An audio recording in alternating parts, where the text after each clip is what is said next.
le principal obstacle au bonheur, c'est nos propres pensées. C'est pas quelque chose d'extérieur à soi. Le bonheur pour moi, c'est la liberté. Pour moi, c'est très simple en fait, le bonheur. C'est juste être. Bienvenue sur le podcast C'est quoi le bonheur pour vous ? Je m'appelle Julien Perron, je suis le réalisateur du film C'est quoi le bonheur pour vous ? Pendant plus de 4 ans, je suis parti à travers le monde pour interviewer 1500 personnes autour de cette question fondamentale. À travers ce podcast, on parlera bien-être, développement personnel et médecine douce. Je vous souhaite un merveilleux voyage sur la route de la connaissance de soi. Bonjour à tous, j'espère que vous allez bien les amis. Vous avez passé une belle matinée. Je ne sais pas si vous étiez avec nous hier avec Anna Adela, c'était passionnant, on a parlé d'amour, tout tourne autour de l'amour, c'était magnifique.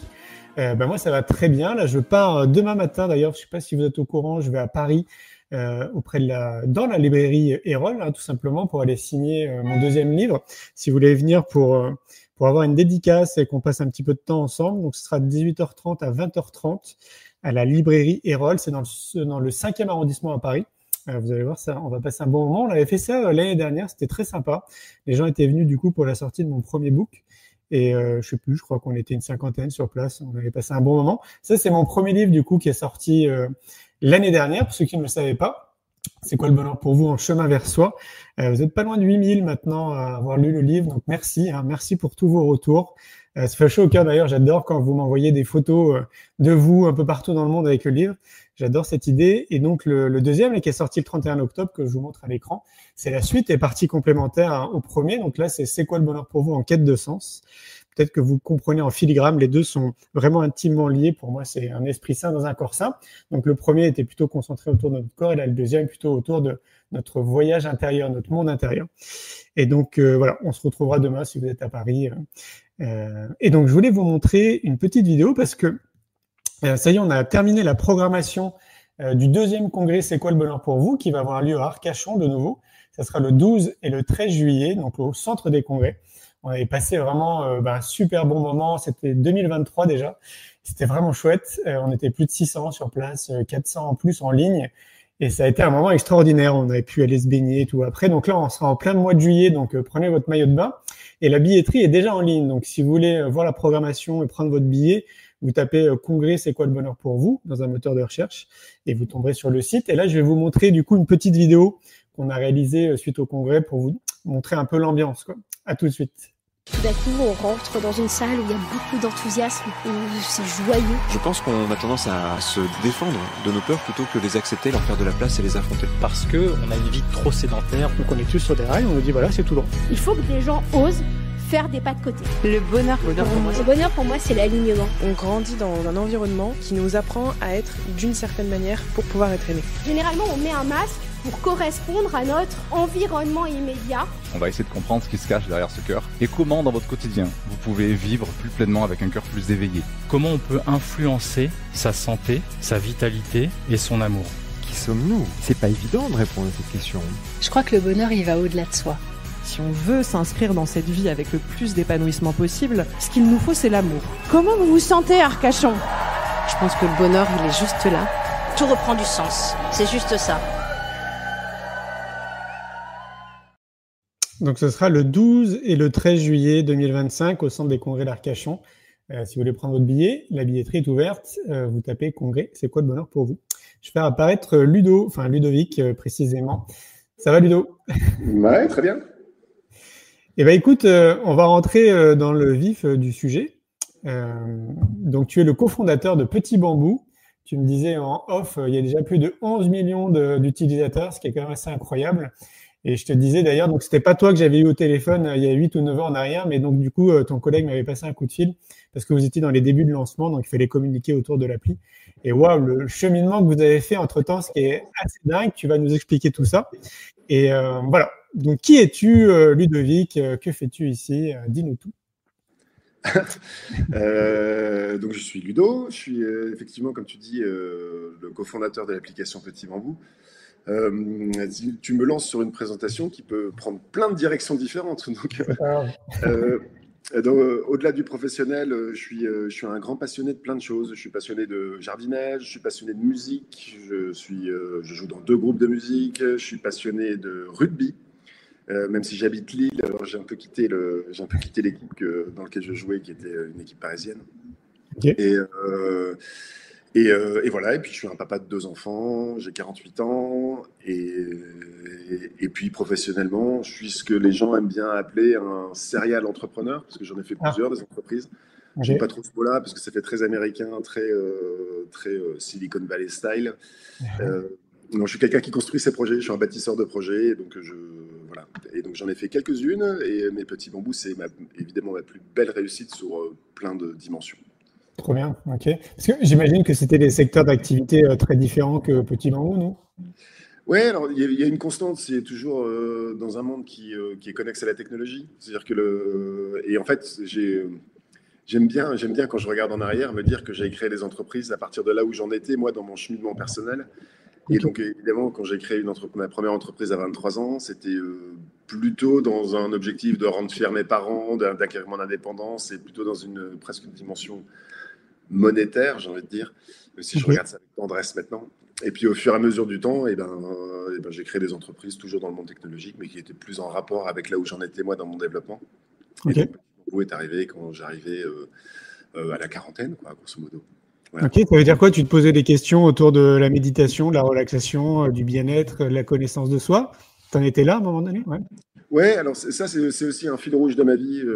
J'ai une mère qui m'a beaucoup initié à ça. Et donc, c'était mon option en école d'ingénieur, développement personnel, quand j'avais 20 ans. Donc, c'était en filigrane, mais ça devenait très présent pour moi parce que cette phase de vie, du milieu de vie, en fait, elle appelle en tout cas, elle rend caduque pas mal de choses qui étaient porteuses de sens avant. Et on se dit finalement, moi je me suis dit finalement, mais à quoi je contribue? Est-ce que je contribue que à ma quête de réussite ou est-ce que je peux contribuer à quelque chose qui est un petit peu plus grand que ça? Et donc c'est là où est arrivée la méditation. Ok, du coup, ce serait intéressant que tu nous expliques de cette réflexion que tu avais à titre perso, comment vous en êtes venu à vous dire, tiens, putain, il faudrait qu'on fasse une appli pour apprendre aux gens à méditer, quoi. Qu'est-ce qui s'est passé? C'est quoi ce gap?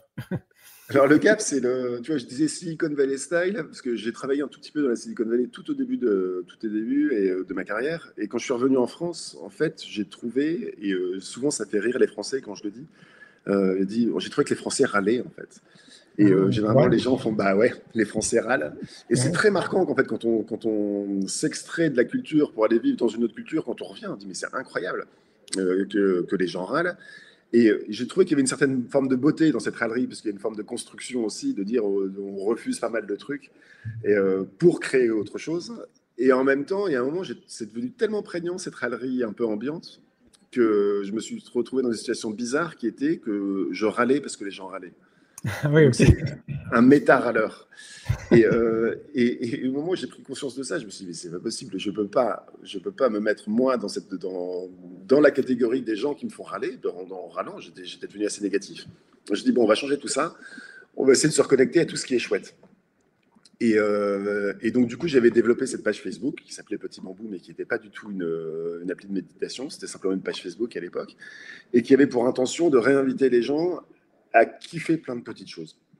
Kiffer de sourire à son voisin, kiffer de boire un thé en regardant les volutes de thé, kiffer, je sais pas, tout ce qu'on peut voir dans la nature, kiffer deux gens qui s'embrassent dans un aéroport, kiffer toutes ces petites choses. Et donc, je me disais que faire la promotion de ça, en fait, était réinviter les gens à moins râler et à plus admirer la beauté de la vie, tout simplement. Mais tellement. Ouais. Et Benjamin, donc, qui est le cofondateur de Petit Bambou, je dis il était parce qu'il ne travaille plus chez Petit Bambou, mais il est toujours le cofondateur de Petit Bambou et toujours un ami, m'a dit, tu sais, si on met de la méditation dans cette réinvitation à kiffer, en fait, on va non seulement leur proposer des sujets sur lesquels ils peuvent kiffer, mais aussi les entraîner attentionnellement à être présents à ce moment-là. Et c'est comme ça qu'est né Petit Bambou, l'application de méditation.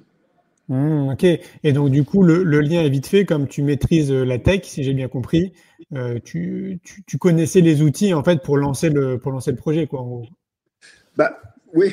En fait, on s'est assez vite dessiné ce que pourrait être une vision de Petit Bambou qui colle assez proche à ce qu'on est aujourd'hui.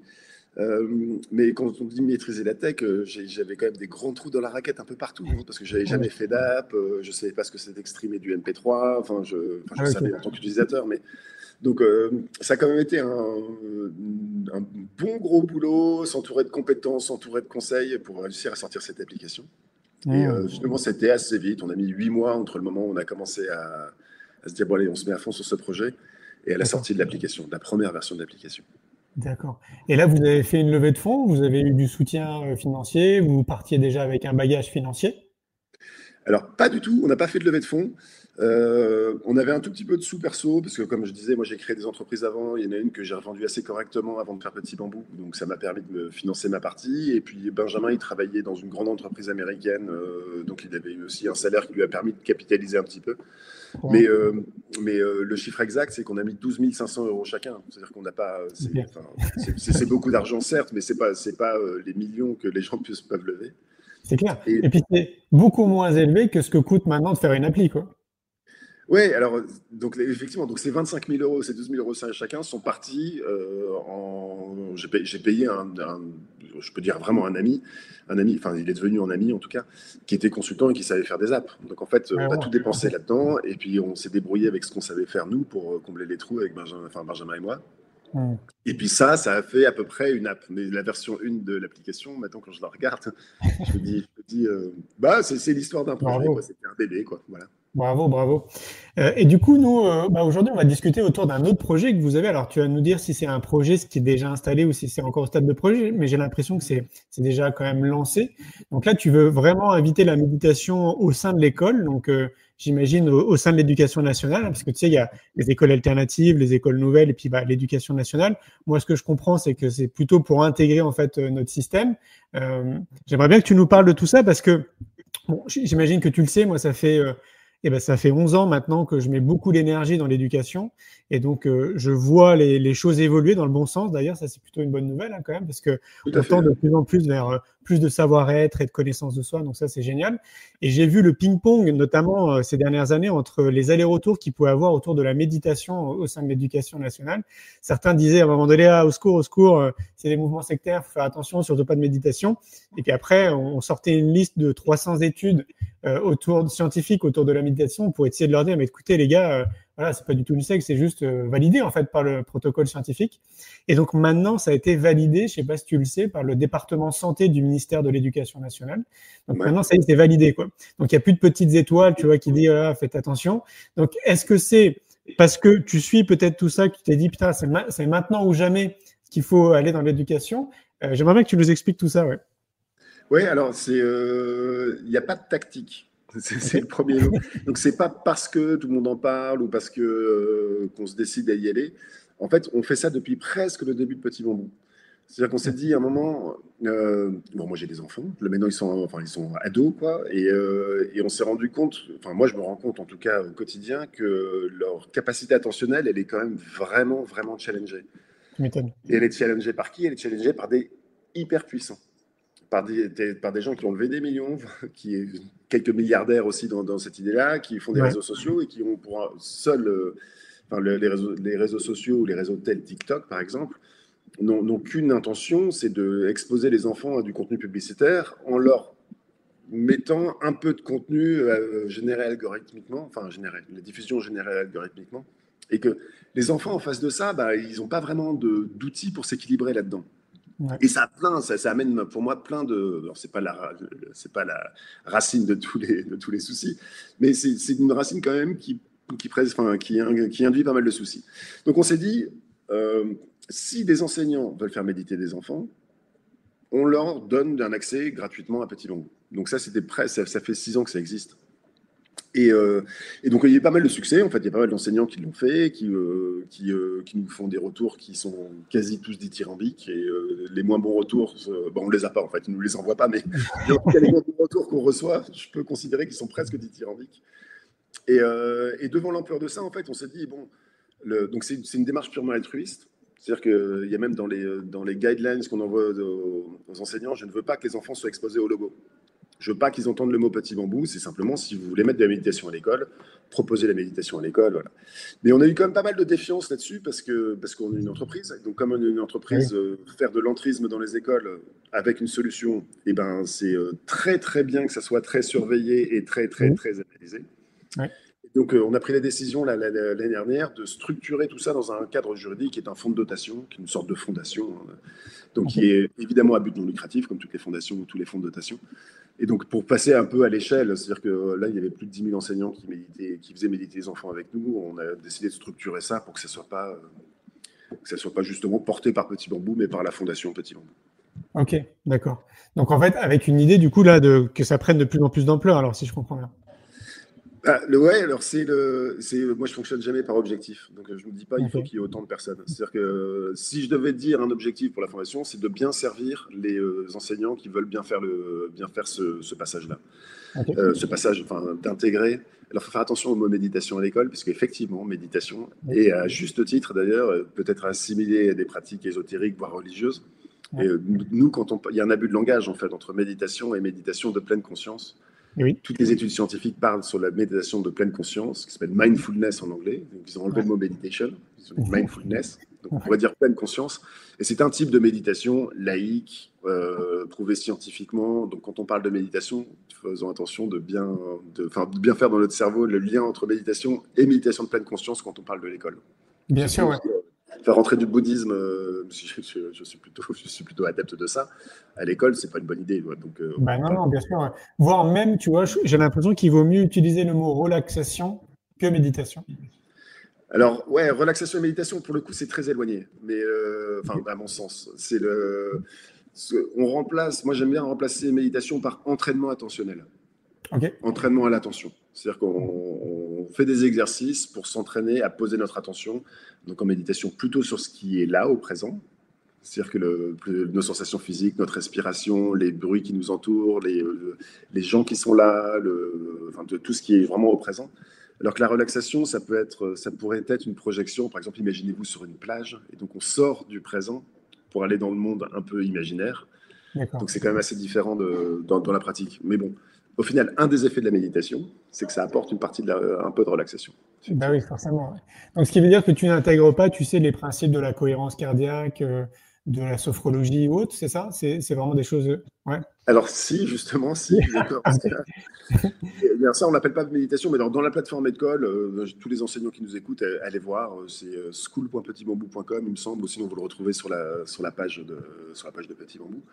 En fait, on a créé toute une plateforme, donc avec des contenus pédagogiques, avec des explications, avec un guide de pratique, avec des histoires, avec tout un ensemble pédagogique pour aider les professeurs qui voudraient se lancer à se lancer. Et il y a effectivement quelques outils, notamment de la cohérence cardiaque, donc, qui appartient pour moi à la catégorie de la respiration. Tu sais, on a des chapelles dans notre métier. Oui, j'ai l'impression. Auto-hypnose, respiration. Donc nous, on fait sur la plateforme École, donc il y a de la respiration et de la méditation. D'accord. Ce qui veut dire que vous allez renouveler continuellement ce que vous allez proposer aux enseignants, c'est-à-dire c'est pas figé dans le marbre. Là, vous leur proposez déjà une solution, mais j'ai l'impression que c'est voué à évoluer en permanence, c'est ça? Avec tout le temps à proposer de nouvelles choses, c'est ça? Okay. Oui, tout à fait. Et en fait, il y a quelque chose qui est génial avec la méditation, c'est qu'en fait, on n'a pas besoin de renouveler le contenu. C'est-à-dire que le contenu, il est toujours, on peut refaire des séances de méditation, les mêmes séances de méditation, comme on ne fait pas au même moment, c'est une nouvelle expérience.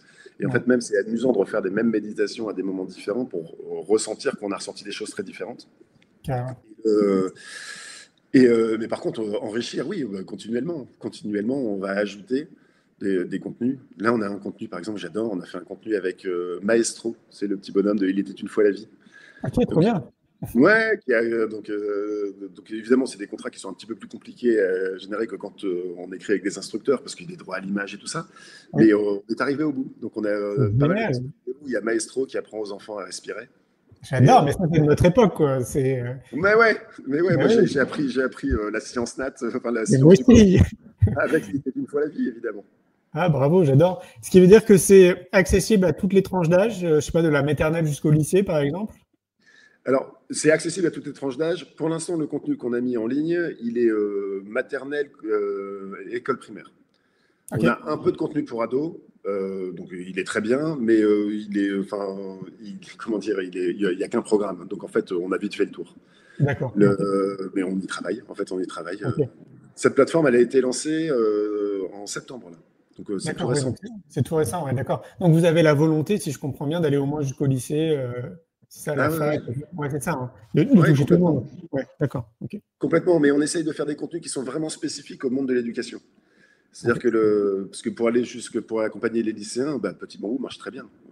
Petit Bambou, sans que ce soit la plateforme école, marche très bien et on peut tout à fait l'utiliser. Ça marche. Mais donc là, sur cette plateforme School, c'est vraiment du contenu qui est spécialement conçu dans une démarche en fait pour aider les professeurs dans leur. D'ailleurs, il y a l'État qui a demandé qu'il y ait des cours d'empathie maintenant en école primaire. Tout à fait. Ça s'inscrit complètement là-dedans en fait. Hein. C'est-à-dire que si vous cherchez comment ces professeurs, vous cherchez du contenu pour ces cours d'empathie, vous allez trouver une partie de la réponse sur school@petitbambou.com. Et c'est pour ça qu'on a pour l'instant c'est plutôt dédié sur le primaire avant d'arriver sur les tranches d'âge qui sont un peu plus, les ados un peu plus matures. Ouais. Est-ce que tu as un profil type de l'enseignant? Je t'explique pourquoi. Peut-être que tu le sais. Nous, on édite un magazine papier qui s'appelle Innovation en éducation. Ça fait 4 ans maintenant, c'est un magazine qui marche très bien. Et donc, on est essentiellement quand même en contact avec les enseignants. D'ailleurs, ceux qui écrivent des articles pour le magazine sont quand même pour beaucoup, pour pas dire 80% des enseignants.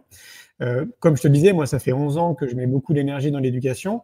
Et l'impression que j'ai, c'est que s'il y a 1 million de salariés, c'est à peu près 1 million de salariés, on va dire, dans l'éducation nationale. Moi, je dirais qu'il y a à peu près la moitié, 50%, donc 500 000 personnes, 500 000 enseignants, professionnels de l'éducation, qui sont plutôt ouverts d'esprit.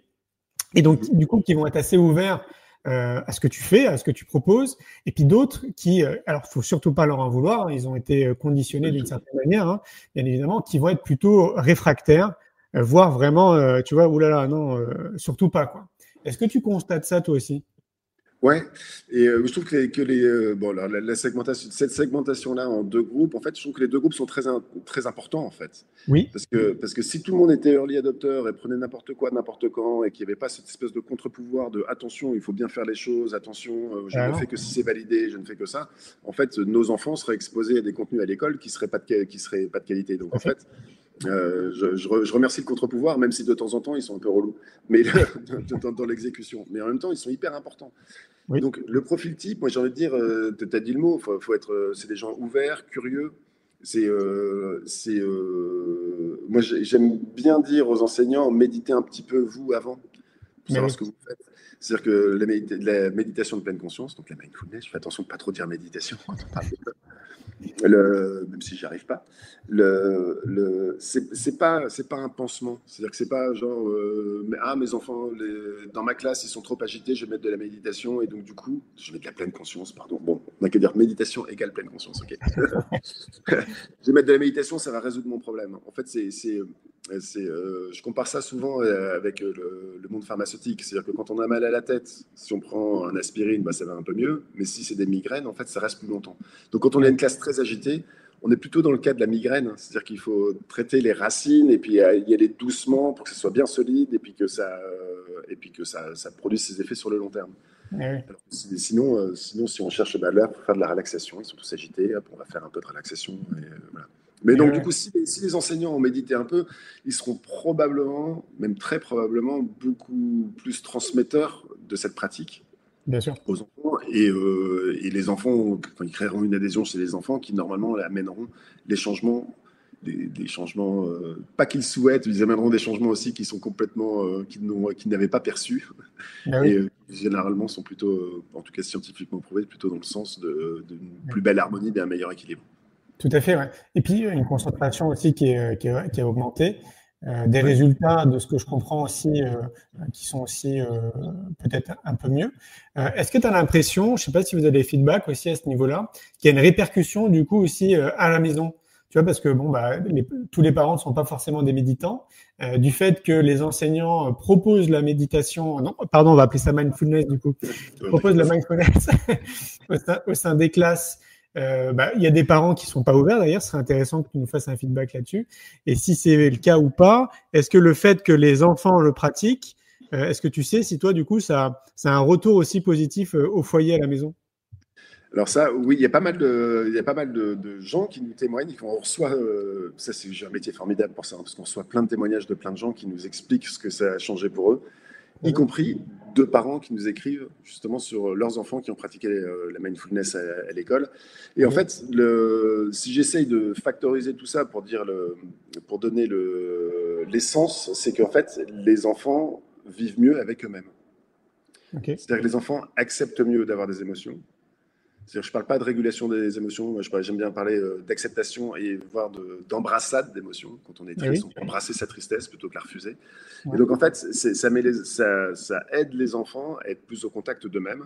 Et donc, comme ils sont plus au contact d'eux-mêmes, ils ont une conséquence qui est une meilleure régulation intentionnelle, pour le coup, et un meilleur savoir-être, enfin, meilleur savoir-être, j'aime pas trop mettre ça sur une échelle, mais en tout cas, ils sont plus en harmonie avec eux-mêmes. Et donc, du coup, ça crée des relations probablement plus douces, ou plus vraies, ou plus apaisées. Ben oui, forcément. Ouais. Moi, c'est ce que je dis très souvent, depuis très longtemps. Je dis que tout part de l'éducation. Et donc, typiquement, ce que tu proposes aux enseignants, pour moi, ça va à fond là-dedans. C'est-à-dire que si tout part de l'éducation, alors tout part de la connaissance de soi. Si on veut une humanité un peu différente que ce qu'elle est maintenant. Donc, du coup, en implémentant ce que tu fais, mais il n'y a pas que ça, j'ai l'impression que justement, on pourrait tendre dans cette direction. En fait, j'ai des frissons quand je t'entends parler de ce truc-là, parce que en fait, c'est mon engagement.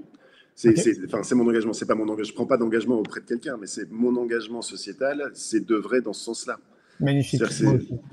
Et donc, j'essaye d'œuvrer au maximum de ce que je peux faire, en fait, au maximum, à la justesse de ce que je peux faire, c'est-à-dire de le faire du mieux que je peux, du mieux que je peux avec la plus grande éthique possible auprès de tous ceux qui sont ouverts et curieux à ça, et voilà. Donc, oui. En fait, on a travaillé avec des chercheurs enseignants là-dessus. Et je me souviens d'une chercheuse qui un jour me fait une présentation, elle me dit « Mais qu'est-ce que tu veux pour toi, pour tes enfants à l'école ?» Et ma réponse était « Moi, je veux qu'ils apprennent la confiance en eux, le libre arbitre, une certaine forme de liberté de pensée, une certaine forme d'autonomie. » Et elle me dit « Bah oui, mais on leur apprend les maths et la géographie, Ludo. » Super. Et en fait, donc ça m'a fait pas mal turbiner. Et effectivement, en fait, d'apprendre les maths, la géographie, l'histoire et tout ça, en fait, permet par rebond aussi ça. C'est-à-dire que quand on apprend plein de choses, la confiance en soi grandit aussi. Donc je dis pas, faut pas opposer les sujets.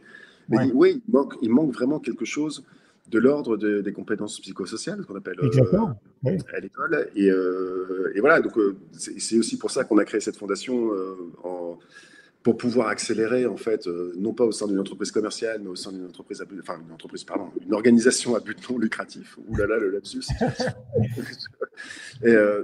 Au sein d'une organisation à but non lucratif pour pouvoir essayer de faire du mieux qu'on peut dans ce contexte-là. Oui, voilà. C'est ça. Donc, du coup, on se rejoint sur l'idée que si tout part de l'éducation, tout part de la connaissance de soi. Oula, c'est une bien grande phrase. J'ai très peur de dire oui, et puis qu'en fait, il y a des effets de bord sur cette phrase. Mais je trouve que tu sais quoi le bonheur.fr, pour moi, le bonheur, il passe par la connaissance de soi.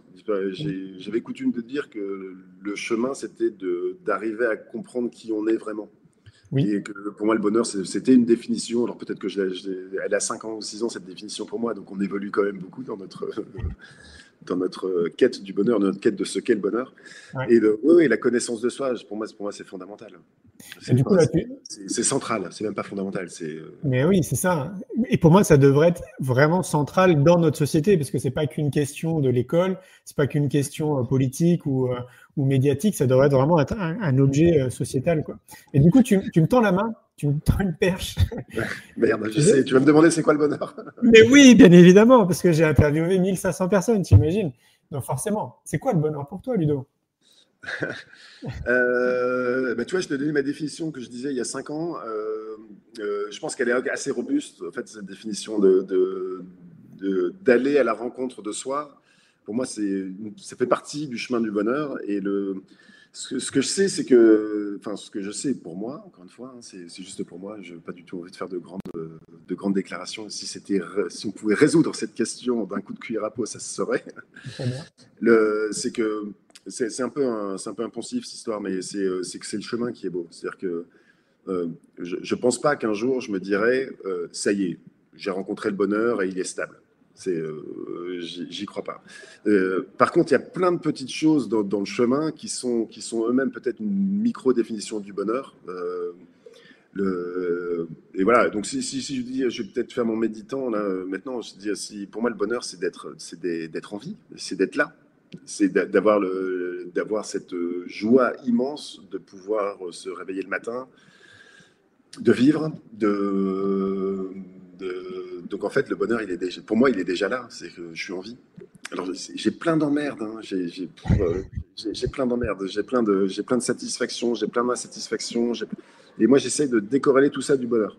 C'est-à-dire que même une satisfaction ne vient pas augmenter mon bonheur. Ça vient augmenter mon taux de satisfaction. Bon, très bien. Mon insatisfaction vient baisser mon taux de satisfaction. Mais le bonheur, le bonheur, c'est ma définition, c'est d'être en vie et de se connaître soi-même. Mais sans que ça soit un but. Voilà, je vois très bien. Quelque part, c'est être dans l'instant présent. Je trouve qu'être dans l'instant présent est un très bon outil pour le bonheur. Effectivement. C'est un très bon outil qui nous permet de percevoir notre capacité au bonheur ou notre bonheur à l'instant T. Mais encore une fois, c'est très antinomique avec ce que je dis. Il n'y a pas de bonheur à l'instant T. Le bonheur, c'est de vivre. Voilà. Donc, oui, c'est clair. Mais se rappeler qu'on est vivant, se rappeler qu'on est vivant et on connaît tous des gens dans nos entourages qui sont partis, en fait. Et je trouve qu'on doit honorer cette joie immense que d'avoir l'opportunité de vivre. C'est quand même godin, quoi. C'est ouf. Je suis tellement d'accord avec toi. Tu as vu mon film, C'est quoi le bonheur pour vous? Non, j'ai pas vu. Non, oui, il est axé sur YouTube, si tu as envie de le voir. Je vais regarder. Et du coup, à la fin, sans trop spoiler, mais tu sais, dans le générique de fin, justement, je donne un peu ma définition de ce que pourrait être le bonheur. Et je te rejoins, en fait, dans tes mots. C'est ce que je dis, en fait. Pour moi, déjà, rien que le fait d'être en vie, de te réveiller tous les matins, de respirer, tu vois, rien que ça, en fait. Mais quelle joie, quel bonheur, en fait. Oui, et ça évite pas les emmerdes. Ça évite pas les emmerdes. Bien évidemment. Mais c'était Charles Aznavour qui dit qu'il regrette ses amis, ses amours, ses emmerdes. En fait, c'est les emmerdes à l'instant T, c'est des emmerdes, mais moi, quand je revois les emmerdes qu'on a traversées avec Petit Bambou, au début de Petit Bambou, en fait, je me rends compte que je les aime tellement, ces emmerdes. Et maintenant, j'ai d'autres emmerdes que j'aimerais peut-être plus tard. Donc, en fait, c'est plutôt que se dire, vivons le présent, vivons les emmerdes au présent, tout en ne les laissant pas venir altérer notre capacité à être heureux. Mais oui. Est-ce que tu fais partie des gens qui, si je te posais la question, si tu devais changer une chose, tu sais, dans ta vie, est-ce que tu changerais quelque chose? Rien. Moi aussi, c'est pareil. Ouais, rien, mais à la virgule près. Rien, mais par dogme. C'est presque un dogme. Si je voulais changer quelque chose, je pense que j'altérerais ma capacité au bonheur aujourd'hui. Donc on s'est tous dit, tiens, si j'avais su il y a 20 ans, j'aurais... Et en même temps, moi, je préfère regarder le jeune homme que j'étais il y a 20 ans avec plein de tendresse. Vouloir créer son succès dans une entreprise pour rendre fiers ses parents. Bon, maintenant que je suis parent, je vois la fierté que j'ai de mes enfants et j'ai été discuter un peu avec mes parents d'ailleurs sur ce sujet-là, qui m'ont dit, mais on a toujours été fiers de toi, mais pourquoi tu cherchais à être...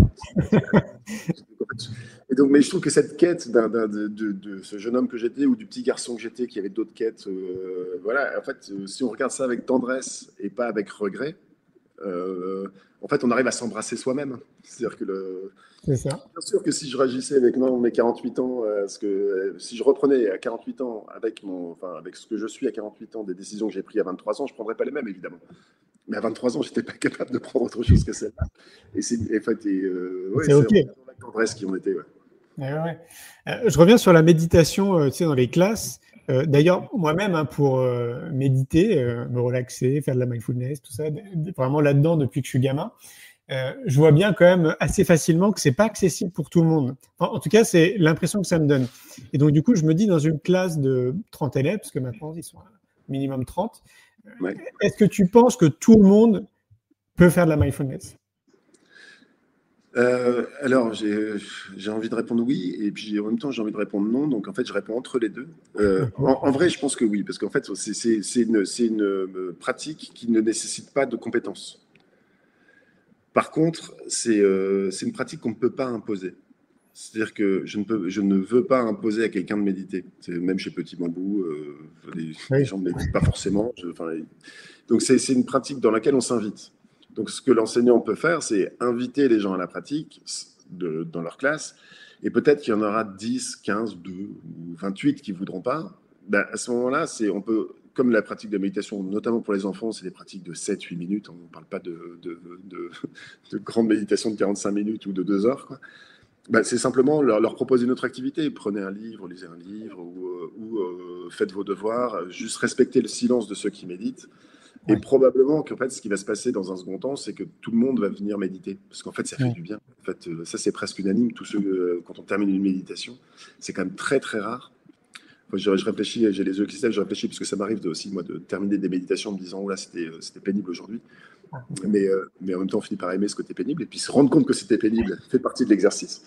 Mais probablement que ça va quand même créer de l'adhésion. En fait, et donc, c'est un message, je me suis marqué dans nos outils pédagogiques, hein, ne forcez personne. Organisez la classe en sous-groupe. Et voilà, et puis on parle de 10 minutes. Ça passe assez vite. Oui, parce que notamment, je pense... Alors, tu sais, moi, je suis dyslexique, dysorthographique. Je suis HPE, HPI. Et donc, je pense, ça devient dur à l'école. Ah, je te confirme, oui. C'était compliqué. Et donc, du coup... À l'heure d'aujourd'hui, j'ai l'impression, en tout cas, qu'ils sont peut-être plus nombreux qu'on l'était. Moi, je crois que j'étais peut-être seul de la classe en CM2, qui va être différent. Maintenant, on parle de beaucoup de TDAH, d'hypersensibles, de dyspraxiques, etc. Pour eux, j'imagine que c'est aussi différent. Alors, est-ce que tu as quelque chose qui est adapté, par exemple, pour un TDAH ? Je pense que la pratique de la mindfulness, elle est adaptée à quasi tous les profils, telle qu'elle est. Okay. Quand je dis quasi tous les profils, c'est il y a on recommande pas la mindfulness pour quelques maladies mentales, mais qui sont de l'ordre de la schizophrénie ou voilà, des choses comme ça.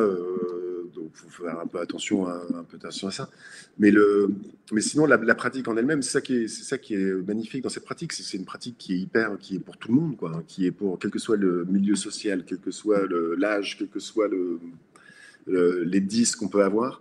C'est simplement écouter des instructions qui sont assez basiques, qui sont sentez-vous respirer, sentez les sensations corporelles, écoutez ce qui se passe autour de vous, et quel que soit son profil, en fait, ça va. Alors évidemment, quelqu'un d'hyperactif il va avoir le cerveau qui va générer des pensées dans tous les sens, et pour autant, il a les yeux fermés, il est en train de respirer. Et il va apprendre à reconnaître en lui qu'il a ça qui se passe dans son cerveau sans que ça soit jugé. On ne dit pas, il ne faut pas penser, c'est très bien, mais regarde toutes ces pensées. Tiens, attrape-en une, pouf, et puis tout d'un coup, focalisation intentionnelle sur cette pensée-là, quelle qu'elle soit. Et donc, en fait, ça va être des exercices qui, à mon avis, justement, peuvent faire beaucoup de bien aux 10 et aux TDAH et aux hyperactifs. Ok. Est-ce que tu sais, justement, est-ce que tu as des retours de ces enfants qui sont un peu différents là-dessus ? Est-ce que tu sais mesurer, en fait, savoir si c'est vraiment une bonne pratique pour eux ? Parce qu'une fois de plus, tu sais, moi, je vois, là encore, c'était quand ? C'était il y a 2 semaines, j'étais entouré de TDAH, donc je peux dire qu'ils ont de l'énergie. Moi, je les vois pas, en fait, être posés, tu vois, être posés et méditer. Je les vois pas du tout faire ça, quoi. Et pourtant. Incroyable. Et pourtant, regarde-toi, tu as une pratique de la méditation et pourtant tu fais partie de cette catégorie-là. Ouais, je vais t'expliquer. Moi, j'ai un chemin quand même qui n'est pas commun, hein. Moi, je suis né dans une famille. Tu vois, j'ai 45 ans. Je suis né dans une famille. Déjà, on parlait de connaissance de soi, de développement personnel. Je suis né en 78 et ma mère nous emmenait voir, tu sais, des iridologues. On faisait des câlins aux arbres. Enfin, tu vois, moi, j'ai un parcours. On a une enfance assez similaire. Ok, non. On n'est pas beaucoup, tu vois. On n'est pas beaucoup. Ouais. Et oui, évidemment, si on a été préparé culturellement, c'est le chemin d'adhésion peut-être un peu plus long. Mais encore une fois, on parle de 6 minutes assis et de regarder ce qui se passe en soi. Donc, en fait, il n'y a rien de compliqué. Et même quelqu'un qui bouge beaucoup, s'il arrive à rester en silence, il va se sentir bouger beaucoup dans sa méditation. Il va sentir toutes ces sensations corporelles de bouger beaucoup. Et ensuite, comme il y a 0 jugement, on ne dit pas tu dois être comme ça, il faudrait que tu arrêtes de bouger. En fait, il va juste accueillir le fait qu'il est comme ça. Et ensuite, peut-être que c'est l'ouverture que ça lui fera de cette reconnaissance de son présent, de la façon avec laquelle il le vit, va lui faire modifier ou pas, parce qu'il n'y a pas d'objectif, mais quelque chose pour qu'il se rende plus confortable pendant ces moments-là. Ouais, trop Et bien. donc oui, alors par contre, effectivement, si moi je suis prof avec 30 élèves qui sautillent tout le temps et tout ça, oui, il y a un challenge. Ouais. Il y a un challenge. Et pour autant, le challenge vaut le coup, en fait. Oui. Le challenge c'est vaut le clair. coup d'arriver par petits groupes à poser ça, et encore une fois, sans jugement, sans modification comportementale, sans rien, juste en invitant les enfants au présent. Et normalement, j'aime bien cette pratique, elle est complètement incroyable, cette pratique de la mindfulness, hein, parce qu'il n'y a pas d'objectif. C'est-à-dire qu'on ne dit pas faites ça pour ça. C'est faites ça, faites la pratique et accueillez ce qui vient. Quel que soit, sans jugement sur ce qui vient, en fait. On n'a pas l'habitude de fonctionner comme ça. Hein. J'explique ça à mes équipes chez Petit Bambou. Ils me demandent c'est quoi leur objectif. Je dis mais j'ai pas d'objectif pour toi.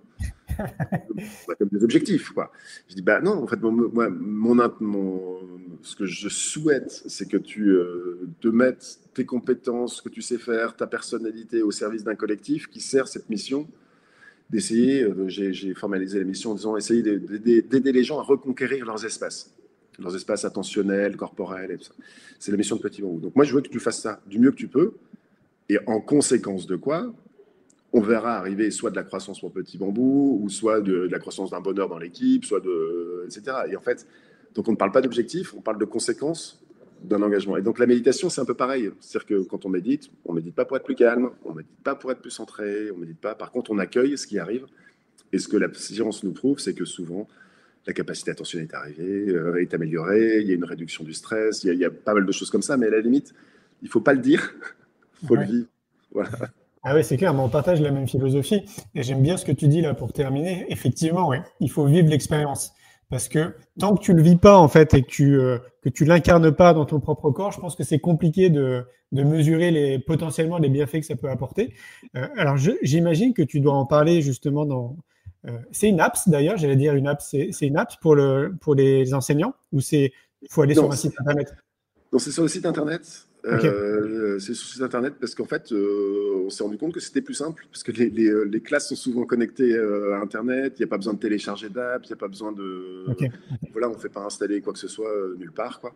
Donc c'est sur le site internet. En fait, l'enseignant s'inscrit, on valide son inscription, il est automatiquement abonné et donc il a accès à tout le contenu pédagogique et tous les contenus pour enfants. Et on a ajouté aussi l'accès à notre méditation du jour gratuitement pour eux. C'est que s'ils ont envie de méditer, ils ont une méditation par jour différente. Voilà, pour qu'eux puissent eux-mêmes pratiquer. Et c'est pour ça que c'est important qu'on le sorte de Petit Bambou commercial. Parce qu'en fait, c'est un geste qui est à but non lucratif, mais qui était porté par une société à but lucratif. Donc on pouvait se dire, mais vous faites de la publicité, patati patata. Bah non, en fait, maintenant, c'est vraiment porté par la fondation. Voilà. Et donc on peut offrir beaucoup plus, c'est plus simple.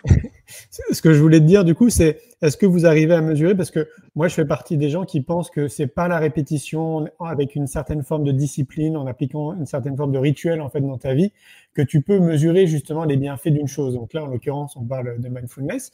Est-ce que c'est des choses que tu expliques, justement, ou est-ce qu'on est d'accord là-dessus? Tu vois, pour moi, pour mesurer vraiment que ça te fait du bien, tout simplement, il faut quand même le pratiquer régulièrement.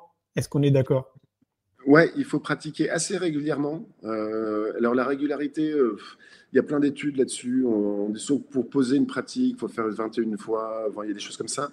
Moi, je trouve qu'on a tellement d'injonctions dans notre monde à faire des trucs que si on pouvait se foutre la paix un peu et dire pratiquez la méditation, faites un petit effort si vous avez envie de pratiquer et que vous voulez sentir les bénéfices de le faire un petit peu plus qu'une fois tous les 2 mois, quoi. Mais faites-le quand vous avez envie, parce que vous avez envie, et voilà. Donc ne prenez pas d'injonction. Mais c'est comme, moi je compare aussi souvent la mindfulness au jogging. C'est-à-dire que déjà, ça se fait pas dans les bouquins. C'est-à-dire qu'on peut lire plein de bouquins sur le jogging, sur ce que ça fait dans nos mollets, ce que ça fait sur notre masse graisseuse, ce que ça fait tout ça, très bien. Mais tant qu'on n'a pas couru, on n'a pas couru. Oui. La méditation, c'est pareil, on peut lire plein de bouquins. Et tout aussi assez intéressant et intelligent. Il n'y a pas de débat là-dessus, je ne critique pas du tout les bouquins. Mais tant qu'on n'a pas médité, on n'a pas médité. En fait. Donc, méditons. Et si on fait un jogging en espérant perdre 15 kilos, bon, ça ne marchera pas. Il faut faire un peu plus de jogging. Et donc, la méditation, c'est pareil. Si on veut voir arriver des changements dans notre vie sur notre façon d'être à nous-mêmes, au présent, Ouais, une méditation, ça suffit pas. Il faut en faire un peu plus, quoi. Mais j'ai pas envie de donner de chiffres parce que donner de chiffres, Non. ça ressemblerait à donner une injonction. Et Bien sûr. c'est vraiment les gens libres de Ah, oui. Et puis c'est tellement différent d'un individu à un autre aussi. On est quand même tous différents. Donc oui, ça c'est. C'est l'instantanéité, qui est un peu le mot, qui est un peu ce qui se passe aujourd'hui. C'est-à-dire qu'on dit, tiens, moi je veux un bénéfice tout de suite. Ça, c'est l'exemple de mon cachet d'aspirine quand on a mal à la tête. Oui, très bien, vous allez guérir le mal de tête là, mais si vous avez des migraines, ça va durer longtemps. Donc, en fait, il faut faire autre chose. Et donc, si vous méditez une fois, vous allez vous sentir relaxé, ça c'est sûr. Donc, ça marche. C'est de l'aspirine. Et si vous méditez plein de fois, vous allez changer des changements assez profonds en vous.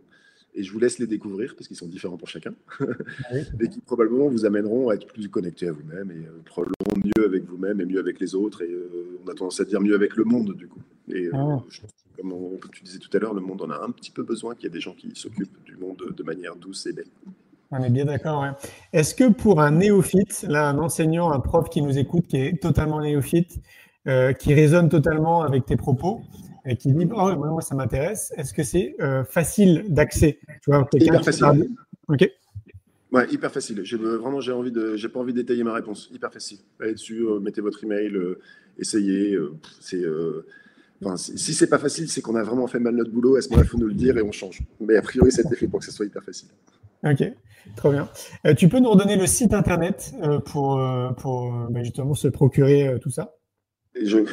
C'est horrible parce que je ne sais plus si c'est school@petitbambou.com ou si c'est école.petitbambou.com et je ne sais plus.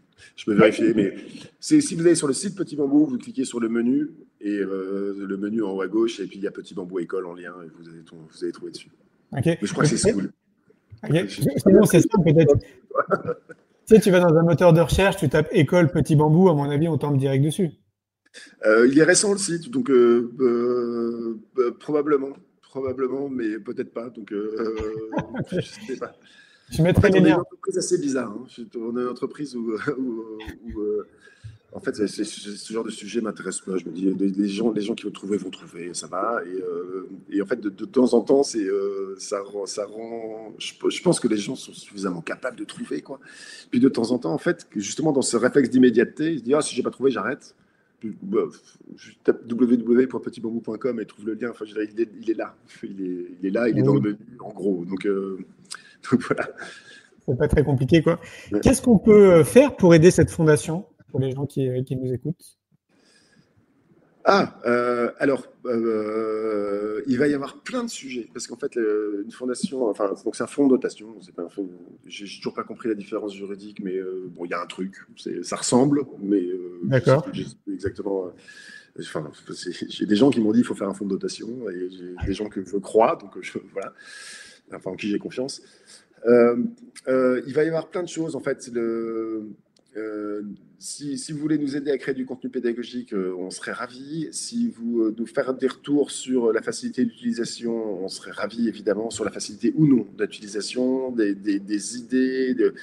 Il y a vraiment plein de choses là-dessus. La fondation, la fondation, pardon. Elle n'a pas vocation à lever de l'argent parce qu'en fait, c'est le bénéfice de Petit Bambou commercial qui finance la fondation pour l'instant. Donc, c'est pas un fonds de dotation qui va employer des gens pour aller chercher des subventions. C'est une fonds de dotation qui va employer de l'argent gagné par Petit Bambou pour servir une mission. Et bientôt, ce fonds de dotation n'a pas vocation à ne faire que school@petitbambou.com. On va faire des appels à projets pour nous aider dans cette mission d'aider les enfants à développer l'apprentissage des CPS, des compétences psychosociales à l'école. Et donc, du coup, j'ai envie de dire, stay tuned. À un moment, on va lancer des appels à projets pour qu'on puisse financer nous-mêmes des projets qui vont nous aider dans cette mission.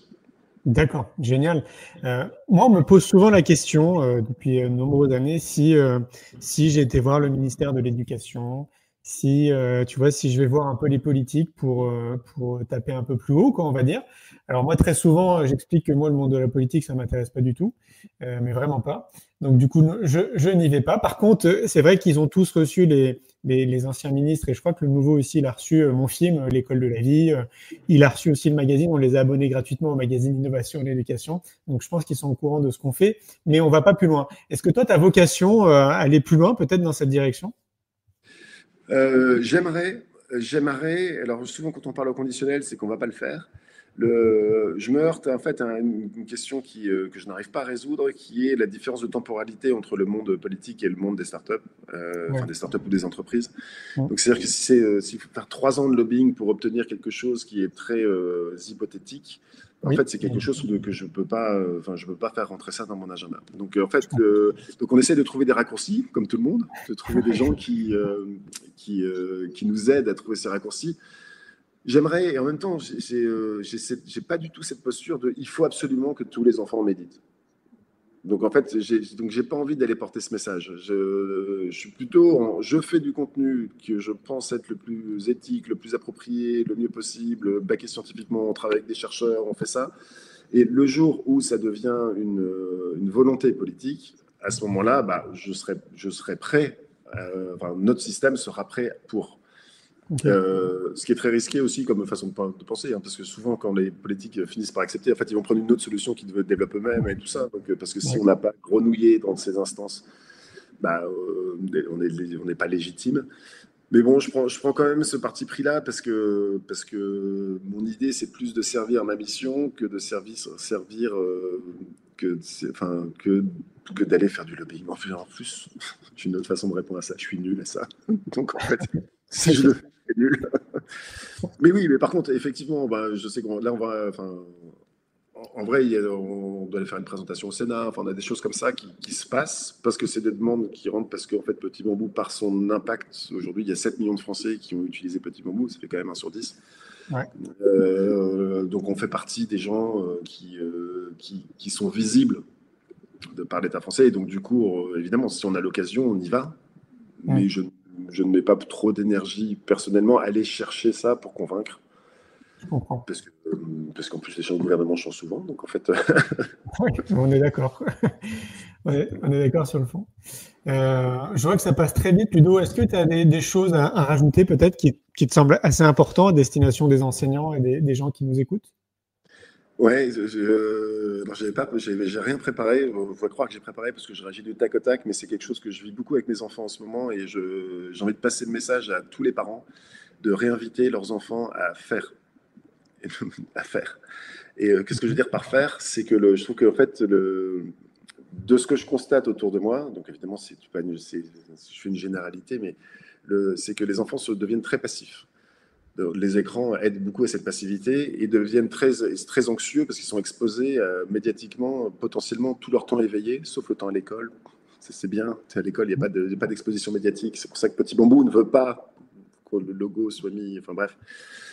Et je trouve qu'en fait, ils perdent le goût de faire. Quand je dis faire, c'est éplucher une carotte, faire une recette de cuisine, aller jardiner, construire un bricolage, aider à faire quelque chose. Faire quelque chose et pas... voilà, parce que je trouve que ça modifie beaucoup leur rapport au monde, oui, que de se savoir en capacité de réaliser, et que c'est quelque chose qui se perd, autant que leur capacité attentionnelle. Et donc je dis vraiment pas, c'est presque un combat où j'ai envie de mettre mon poing levé comme ça, réapprenons à faire, à la joie de faire, la joie de réaliser, la joie de... Voilà. Et quelle que soit la réalisation. C'est que ce soit, encore une fois, réaliser une recette de cuisine aussi simple soit-elle, et ben, quand on la partage à table avec sa famille, en fait, on a une espèce de satisfaction et de joie qui est beaucoup plus intense que simplement s'exposer à ce que des algorithmes choisissent pour nous. Ouais. Tu prêches un convaincu, hein, là encore. C'est quoi, c'est le côté boomer de toi qui s'exprime ou tu te vois encore en train de construire des cabanes dans les arbres? Ah ben grave. J'ai construit mon poulailler ce week-end. Je te comprends. Mais c'est pas fait comme moi, c'est pas ça l'idée, parce qu'en fait, surtout déjà le fait comme moi, il serait très pédant, parce qu'on perd tous une certaine forme de capacité à faire de par notre exposition médiatique. Je me souviens quand j'étais gamin, mais j'étais exposé médiatiquement le temps que mes parents m'accordaient devant la télé, quoi. C'est-à-dire et c'était très régulier. Et c'est incroyable pour moi d'imaginer qu'un enfant qui, au mieux, dort 9 heures, enfin, j'espère qu'il dort au moins ça, en fait, il reste 15 heures dans la journée où potentiellement ils sont exposés médiatiquement. Je trouve ça complètement incroyable. Et comme il y a des millions investis avec des neurologues, tout ça, pour essayer de capter leur attention sur tout ce qui est exposition médiatique pour vendre de la pub, je ne sais pas si c'était notre ami de TF1 qui dit on vend du temps de cerveau disponible. Là, il y a beaucoup de gens qui essaient de capter l'attention pour vendre du temps de cerveau disponible de nos enfants. Et encore une fois, le combat est déséquilibré entre les gens qui veulent ça à des fins commerciales, parce que le but, c'est quand même de vendre de la pub pour eux. Ils n'ont pas de but Exactement. Et les enfants qui, d'un autre côté, sont là avec leur shot de dopamine bien programmé. Donc, réinvitons nos enfants à faire souvent, quand on parle des enfants, on parle de soi aussi. Réinvitons-nous aussi dans le faire, dans le réaliser. Plutôt que râler sur telle élection ou râler sur telle chose ou se morfondre de telle façon dont va le monde, qui est réel. Je me morfonds aussi de plein de trucs. Mais sortons de tout ça un moment pour construire un truc, pour construire des choses, quoi. Et collectivement, on construira plein de trucs super beaux. Et puis, ma conviction, c'est que ça va finir par réenchanter le monde par nos réalisations. Et il y a du taf, mais on y va, on s'y met. C'est la mission de nous, d'ailleurs, reconquérir nos espaces. L'espace attentionnel, l'espace-temps pour faire, et reconquérir aussi nos lieux. J'aime bien cette idée de reconquérir... Ce que j'appelle nos lieux, c'est, je commence par notre corps, le premier lieu dans lequel on habite, notre corps. Probablement dans ton salon ou dans ton bureau, reconquérir son bureau, son salon, sa maison, sa chambre à coucher, son jardin, son quartier, sa ville, son pays. Je dis reconquérir et il y a une connotation politique avec laquelle ça ne me va pas. Okay, mais j'ai quand même laissé ce truc parce que je me suis dit, on a ce mot reconquérir, parce que je pense qu'il y a eu quand même, on s'est fait un peu envahir nos espaces. Il faut revenir dans nos espaces. Donc ne voyez pas dans ce mot reconquérir une quelconque connotation politique. Okay, c'est simplement... Voilà, parce que je le vivrais très mal. Je comprends, mais je pense qu'on a bien cerné ton personnage, Ludo, donc je pense que les gens vont pas penser ça. En tout cas, je pensais à un truc en t'écoutant sur l'attention. Tu vas recevoir le magazine Innovation en éducation, là c'est le numéro 23, qui est dédié justement à l'attention. Je pense qu'il va vraiment t'intéresser. D'ailleurs, vous êtes dedans, je ne sais pas si tu es au courant, mais vous avez une page en fait qui vous est dédiée dans ce mag. Donc, tu le recevras sur ton bureau. Je suis sûr qu'il va t'intéresser. Merci beaucoup, Ludovic, pour cette Merci à toi. C'était top, super intéressant. Je suis content d'avoir échangé avec toi. Je te souhaite plein de succès pour la suite, plein de bonnes choses. Et peut-être que nous, on se verra. Je ne sais pas si tu viendras, mais c'est avec les échanges avec tes équipes. Donc, peut-être que tu n'es pas au courant. Tu sais, nous, on organise le congrès C'est quoi le bonheur pour vous à Arcachon, là, pour la 2e édition. Et il me semble qu'il est question qu'on travaille ensemble et que vous soyez présents à ce congrès. Mais je ne sais pas si c'est toi qui sera là. Non, c'est pas moi. J'adore pas être au courant de plein de trucs qui se passent dans ma boîte. J'adore ça. Parce qu'avant, quand on était deux, je connaissais tout. Et puis maintenant, il y a des choses qui se passent. Encore une fois, des gens qui mettent leur talent au service de la mission de Petit Bambou avec notre attention et tout ça. Il se passe plein de trucs dont je ne suis pas au courant et c'est un bonheur génial à chaque fois de voir plein de surprises. Donc c'est trop bien que je ne sois pas au courant. Génial. Écoute, si tu es dispo, ce sera le 12 et le 13 juillet, ce serait cool que tu viennes. Parce que dans un deuxième temps, je pense que c'est le type de lieu. Je ne sais pas si tu participes à des événements, donc si tu fais de l'événementiel. Mais pour moi, c'est le type de lieu qui correspond mais à 100% en fait à ton énergie, à ce que tu fais, à ce que tu as envie d'envoyer comme message. Donc voilà, je te dis ça. Écoute, je viendrai. Ça roule. Passe une belle journée et je te dis du coup peut-être à tout bientôt. Merci beaucoup de m'avoir reçu. Avec joie. Salut Ludo. Ciao. Et voilà, les amis, c'était donc du coup Ludovic de Petit Bambou. J'espère que vous avez passé un bon moment avec nous.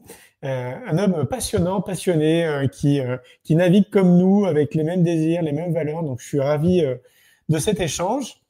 Je vais vous montrer, avant de nous laisser, deux choses. Je vais vous parler du magazine Innovation en éducation dédié à l'attention, donc problème d'attention, le nouveau mal du siècle. Je viens de le recevoir ce matin ici à Montpellier, donc je pense que les abonnés, vous allez le recevoir là bientôt. Si vous voulez vous le procurer, vous tapez boutique Innovation en éducation dans un moteur de recherche et vous tomberez sur les 23 magazines qui sont déjà sortis, toutes et tous avec des thèmes différents. Je vous remonte du coup mon dernier livre. Je serai à Paris demain pour signer et faire des dédicaces. C'est quoi le bonheur pour vous en quête de sens à la librairie Erol. Et puis je vais vous montrer cette petite vidéo sur notre deuxième congrès C'est quoi le bonheur pour vous, qui va avoir lieu donc le 12 et le 13 juillet à Arcachon. La billetterie est déjà ouverte. Vous tapez congrès C'est quoi le bonheur pour vous dans un moteur de recherche. Je vous souhaite plein de bonnes choses là où vous êtes et je vous dis à tout bientôt. Bye bye. Un grand merci pour votre écoute. J'espère que vous avez passé un bon moment avec nous. Pour prolonger l'expérience C'est quoi le bonheur pour vous et continuer votre cheminement sur la connaissance de soi, je vous invite vivement à lire mon livre C'est quoi le bonheur pour vous, que vous trouverez dans toutes les librairies. Jouez et amusez-vous avec le jeu de cartes entre amis, avec des inconnus, dans le monde de l'entreprise, à l'école. Regardez le film C'est quoi le bonheur pour vous.